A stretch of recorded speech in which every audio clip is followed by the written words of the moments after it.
my mom, can we go home? And I remember, complaining the whole way home, Mom, my head hurts, the sun hurts, the noise hurts. And so, I went up to my room and I laid down, and she had taken care of me. Well, the headache didn't go away, and this was on a Saturday.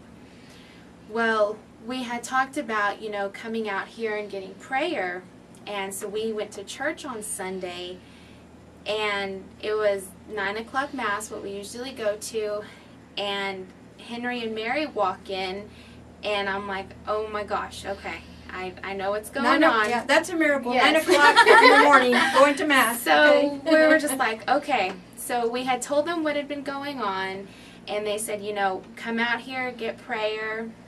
And so we said, okay, we'll call and set up, when we can come out. Well, then that Monday, I still had the headache. So then that Monday, I went to the doctor, and I told them what was going on. Well, then all of a sudden, they said, we need to send you for an MRI, which, MRI is a pretty complex thing, So I went and had the MRI done, and the results came back, and they said I had, it's called Kiari Malformation. Never heard of it before. But it sounded pretty serious. So my mom, had Googled it and looked up the information about it. And to be honest with you, the information, it was scary. It scared me. What exactly, what it is, it's the cell membranes in the back of your head, they were protruding into my spine. And there's really no reason why, it's kind of new.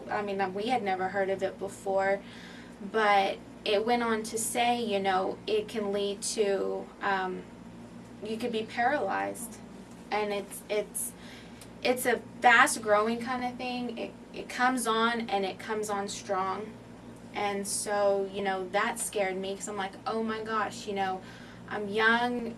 I thought the worst. I didn't want to be paralyzed. I'm young. Absolutely. That's scary. It was terrifying. I know your mom was pretty scared. And she What was. she called?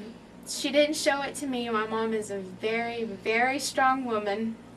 I didn't see it from her because she knew I was terrified. So she was my rock, and she was, keeping me from losing it.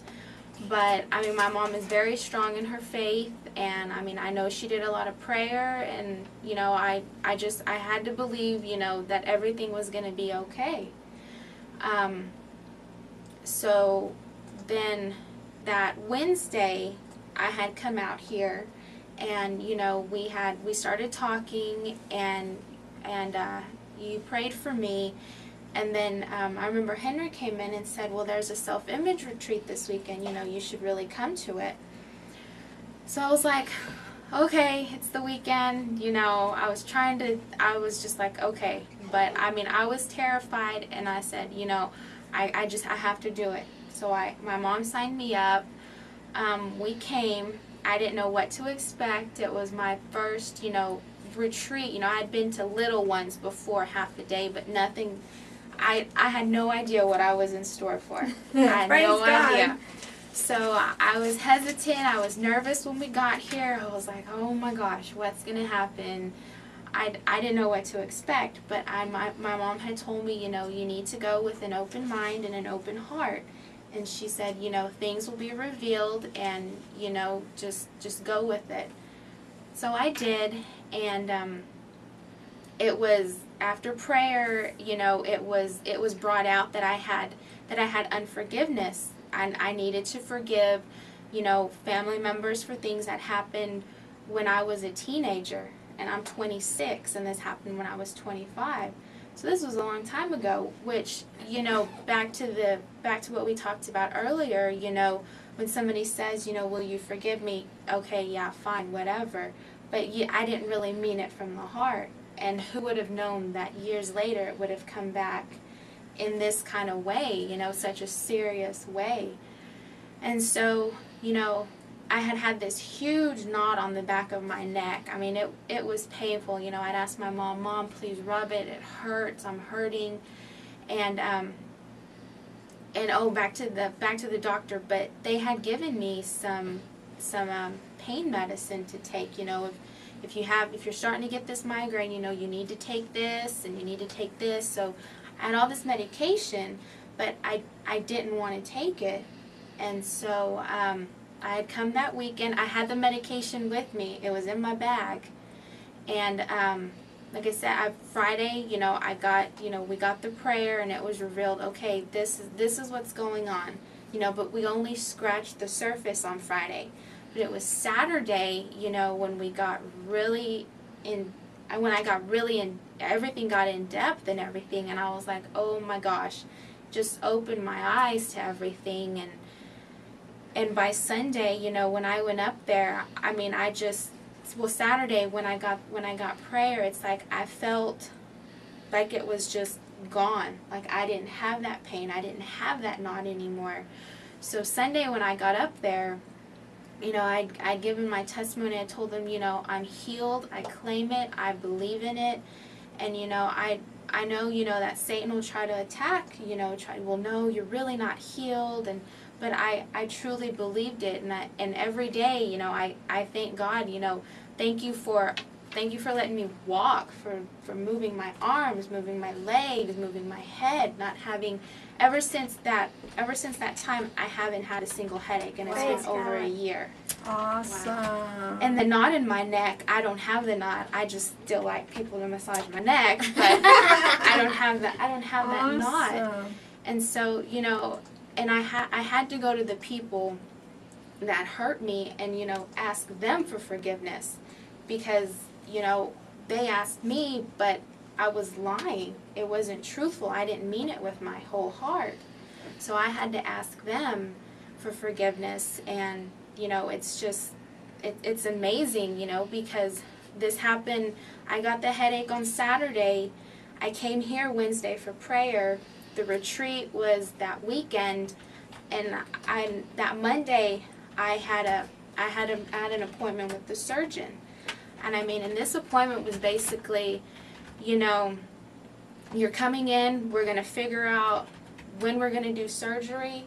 And I was terrified, because back again, my mom had done research, and the way that they were going to do the surgery was that they were going to have to cut my head open. Ooh. They were going to have to cut my skull and fix that. And not only that gives that, me chills. But, I also had the fluid in my spine. So not only was I going to have to get a cut across my head, they were also going to have to cut in my back and drain that. And there were actual pictures. And it's just like, oh my gosh. It was just, wow. I was worried. I was terrified. And so that Monday, my mom and my dad, I believed it. I knew I was healed. I claimed it. So that Monday, we went to the surgeon, and he did the test. And they have their own test that they do, to make sure it's there, I guess. And after he did his test, he was like, it's gone. He's like, it's not there. Doesn't that give y'all chills, guys? That's awesome. Yay, God. And so, that's awesome. Praise God. And so, and it just so happened that our surgeon, the surgeon was Catholic. He went to Christ the King, and, we got the referral to that surgeon from my madrina, Laura Osmussen, and she's like, he's a great guy, he's Christian, he's Catholic, and so, as soon as he said it's gone, I was just like, I knew it was gone, but hearing it from him, and him not knowing, what I went through, it was amazing. So I wanted to tell everybody. Let me see. There's nothing there. There's nothing there, It's all guys. gone. Nothing there. It's all gone. No pain. So and I wanted to scream from the rooftop. This is what can happen. Why do people still hold on to this pain? Hold on to this, anger, bitterness. You have to, it's just like, come on, I just want to shake people, like, wake up, this is what's here, this is what's available, why not do something about it? Why live 40, 50 years with this, Amen. And so, that was my test. That's Praise that's God. it. You know, And